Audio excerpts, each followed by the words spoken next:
His response was, one boy's a boy, two boys is half a boy.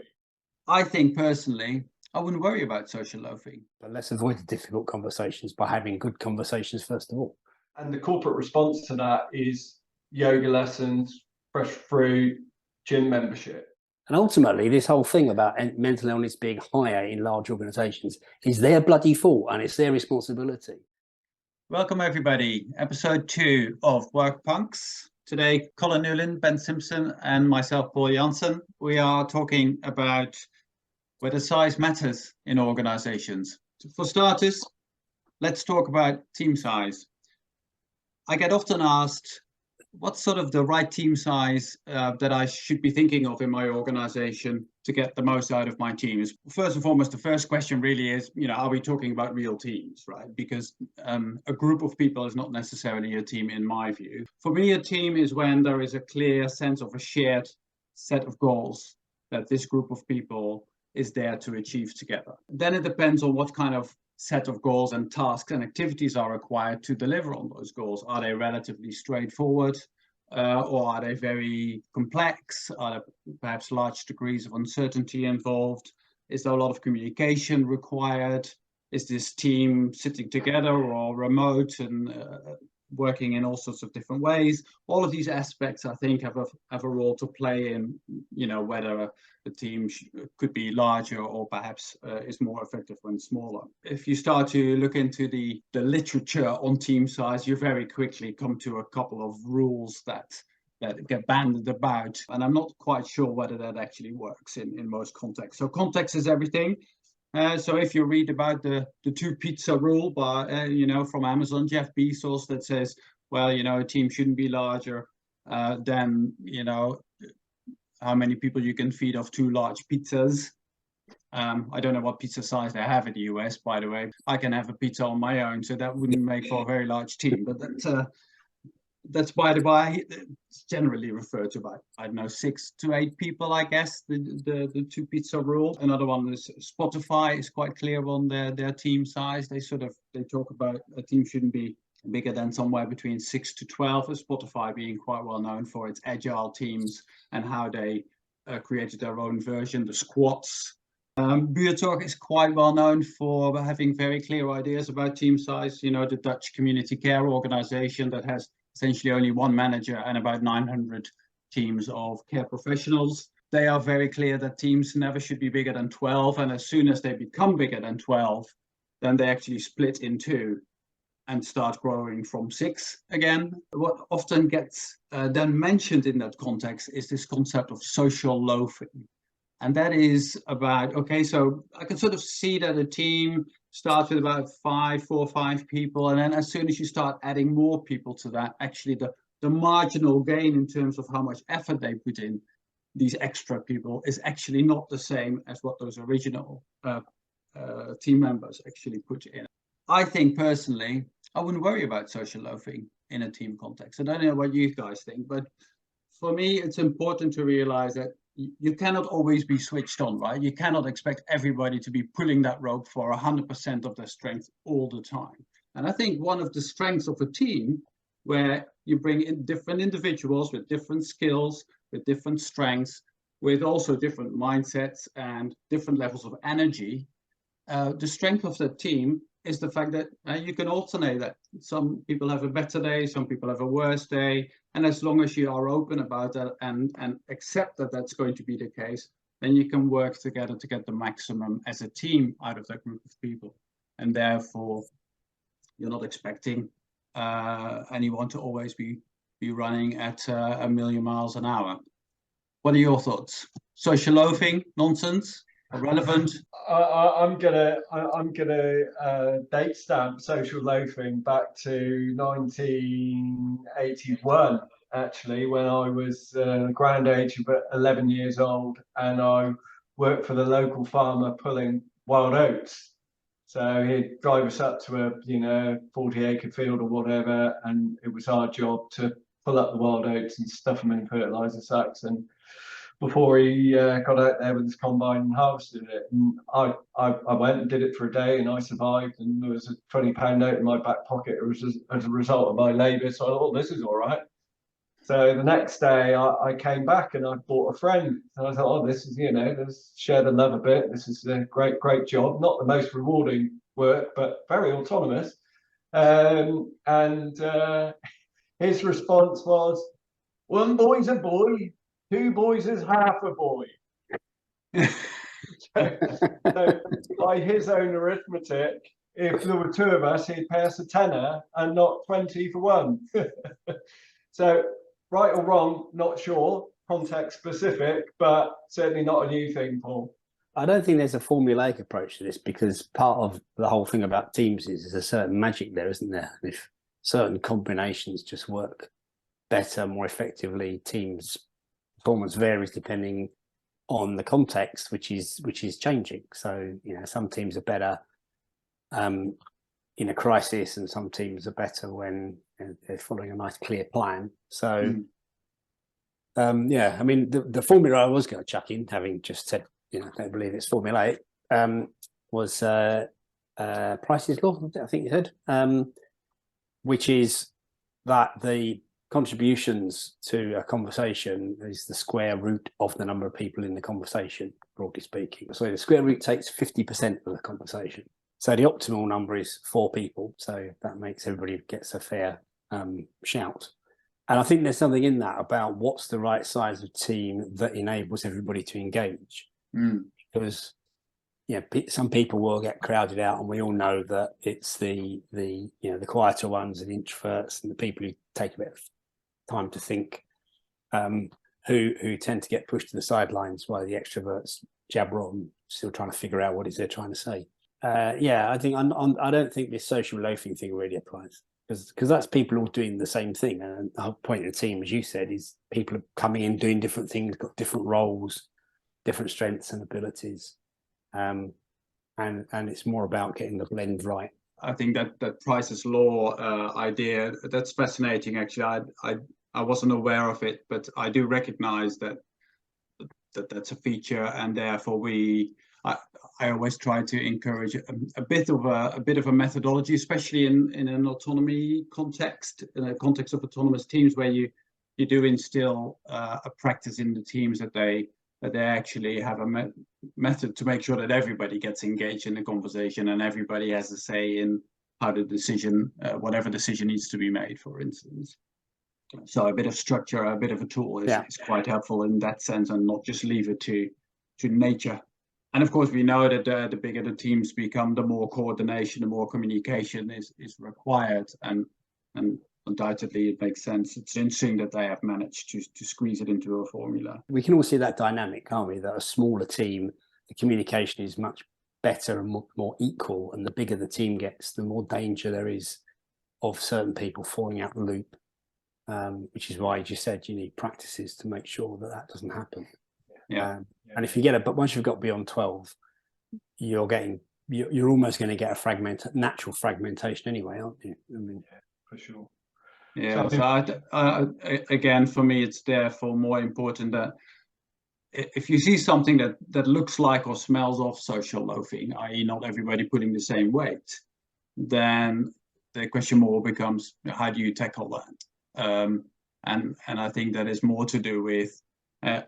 And funnily enough, that links back to our previous edition of Work Punks.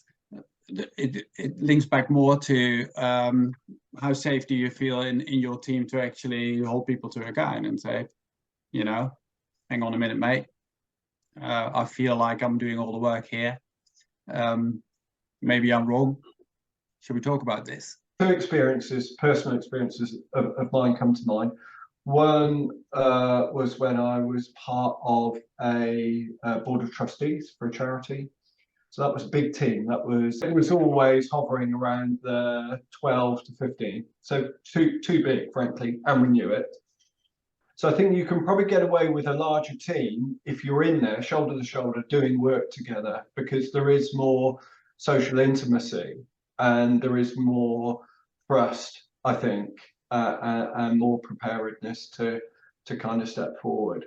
Mm-hmm. The other thing, given that we're on some formulas, and I don't know the name of this one, but there's an interesting equation which charts the number of one-to-one relationships and plots that against the team size.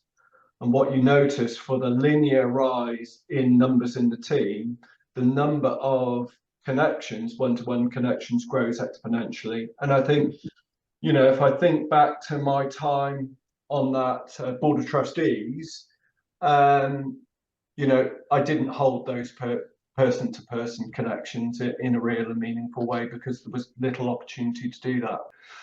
The other one is the board team that I'm currently part of, and that has, in very recent times, shrunk from 6 to 4, and we meet infrequently. And I think we have all noticed a gain in effectiveness because of that reduction in number. I guess we all have experiences when we're in group work or in a team environment, and sometimes, especially in conversation, things just don't feel right, and frankly don't go well either. You know, I'm sure we've all experienced the sort of scenario, group work, boardroom theatre, where, you know, for a long time we just sort of have an exchange of opinions with no sort of forward progress, conversation cycling back to where we were an hour ago. Very often the net result of that is usually the hippo in the room says, right, I've had enough. We've debated this for long enough. We're not leaving the meeting until we've made a decision. So in the absence of everything else, the decision is mine, we're doing X.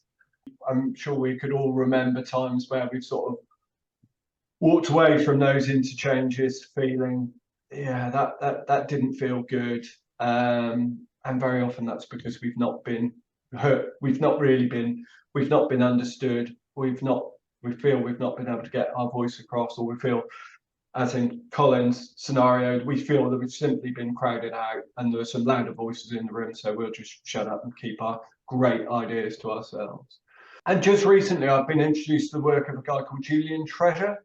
And one of his big things is that, you know, unlike reading and writing, speaking and listening, yeah, foundational skills, right? But they're not taught at schools, not taught at universities, and they're rarely taught in organisations. And he's on a personal mission kind of to change that. Speaking is more than just making, you know, vocal noise. It's being understood by others. And hearing is a capability, but listening is a skill. Yet we often conflate those two words. We use them interchangeably. Dennis, my co-founder at Organisational Vitality, has had a deep interest in interactive skills and the benefit that they can have for teams and wider organisations. 2 bits of research that feature in that intervention, and the first comes out of the Huthwaite research group. What's interesting to me about that research is they went into it not looking to find out about interactive skills.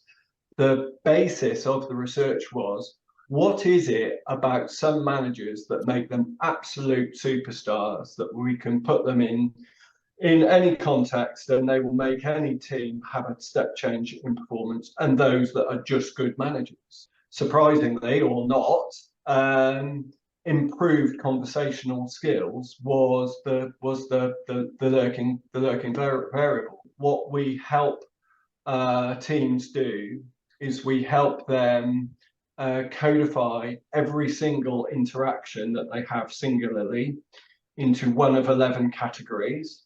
What that also does is it also gives a very visual picture of how equal or inequitable the voices are in the conversation. But it also helps people become both individually aware and collectively aware of their interactive habits.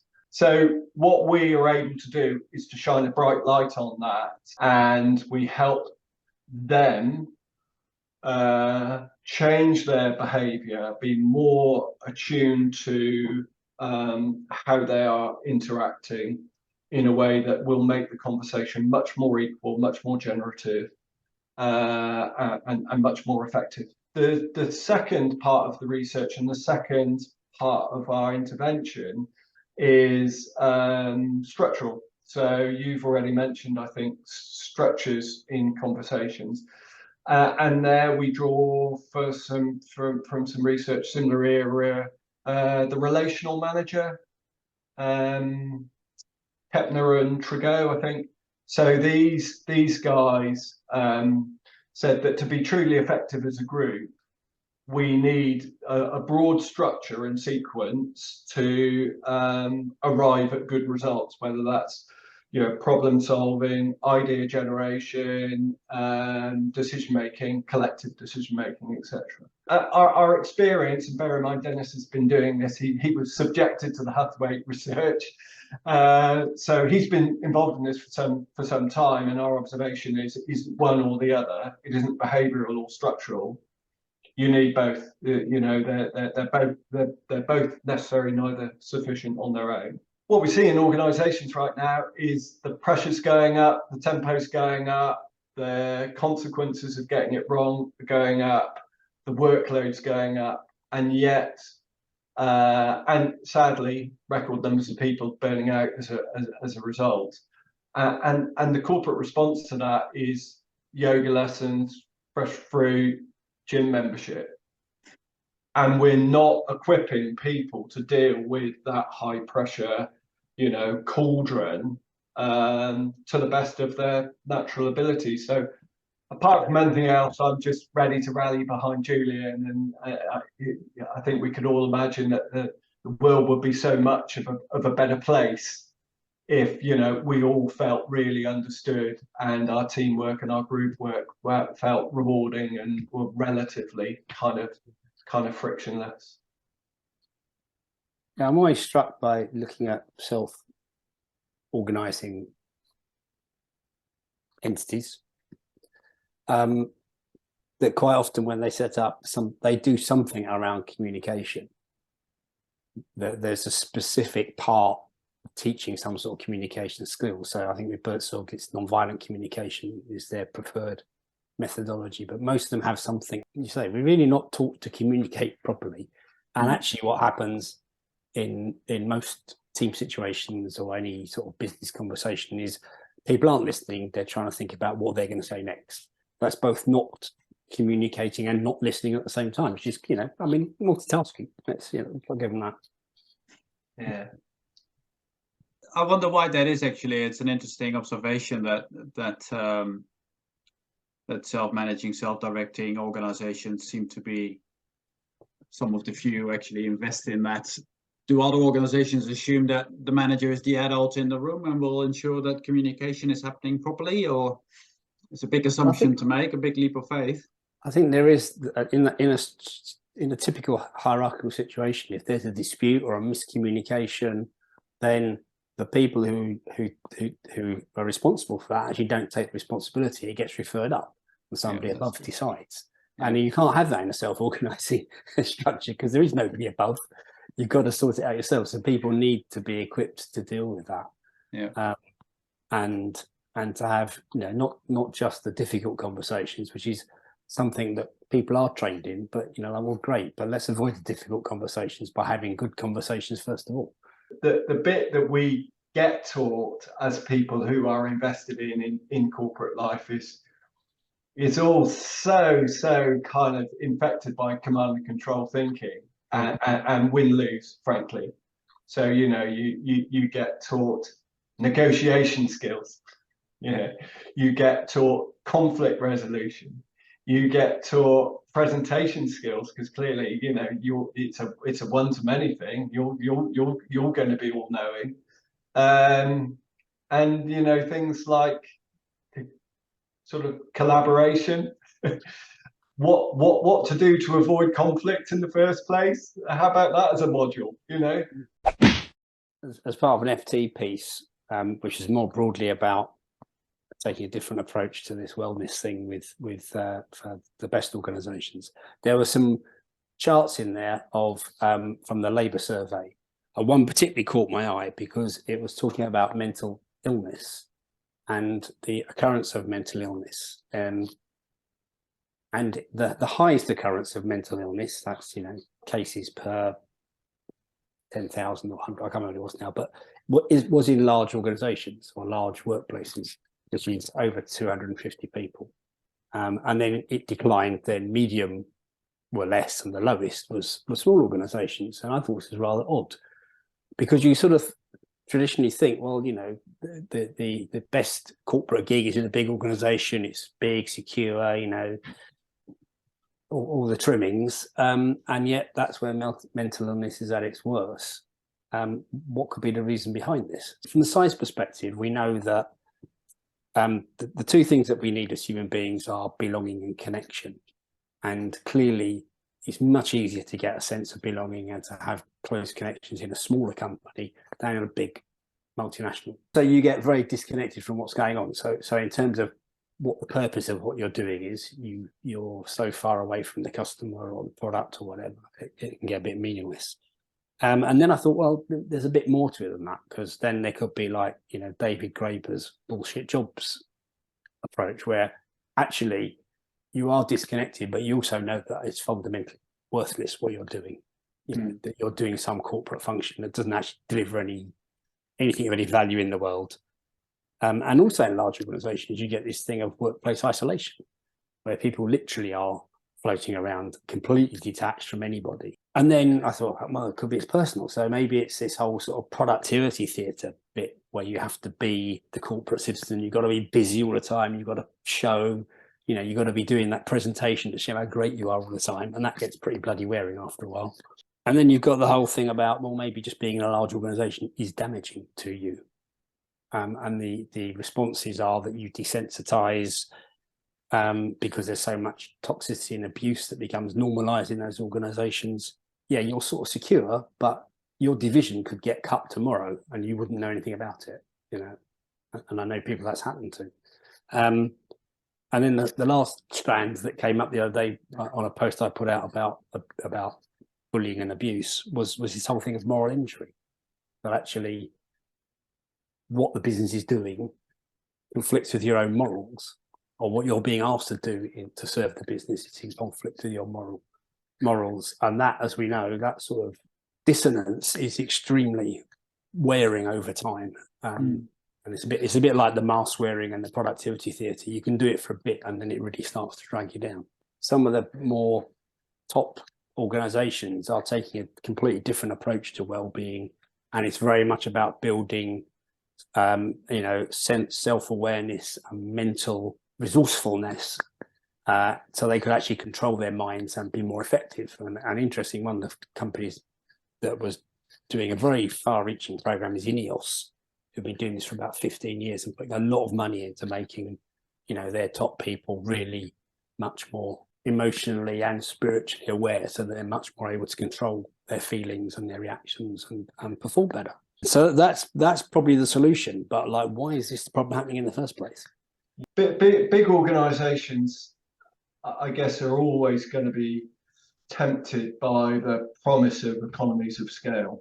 What economies of scale does is it removes the sense of control for the people at the sharp end. So you tend to get, we're going SAP, we're going Salesforce, we're going this, we're going that. Your workflow will now look like this, and those people don't very often get much say in the matter. Organizationally, we see the same thing. So, okay, we've got these three entities all around the globe who are all serving the same customers, right? So we're going to lift them out of their current divisions. We're going to smash them together into this new division over here. You know, that can be quite disconcerting, I think, for the people that get lifted and shifted, right? So I do wonder whether it is the allure of economies of scale, and, you know, trying to force consistency that leaves people at the sharp end with a feeling of bewilderment and a loss of control and being done to. It's that and that disconnection from, you know, because you are losing autonomy all the time. Yeah. And let's face it, there are large organizations that probably have a mix of all of this, right? Because you can work in a department or in a team in a large organization where actually you feel great because it's clear where you're heading. You got an exciting project. Your team members are gelling. You trust each other. There's openness. You can challenge. All these good bits are there, and therefore you have a wonderful time. And you work in this company where next door the other team in the other department could be in a terrible place and could be highly toxic. I wonder if it is that what Ben was saying with, because I just think if you're a medium-sized enterprise and it's 250 people, even if it's going to be, I mean, the worst that can happen, I guess, is it either goes bust or you get taken over. But you're going to know a lot about that before it happens. And it's only when you get up to these much bigger organizations that you get this real depersonalization of the whole thing.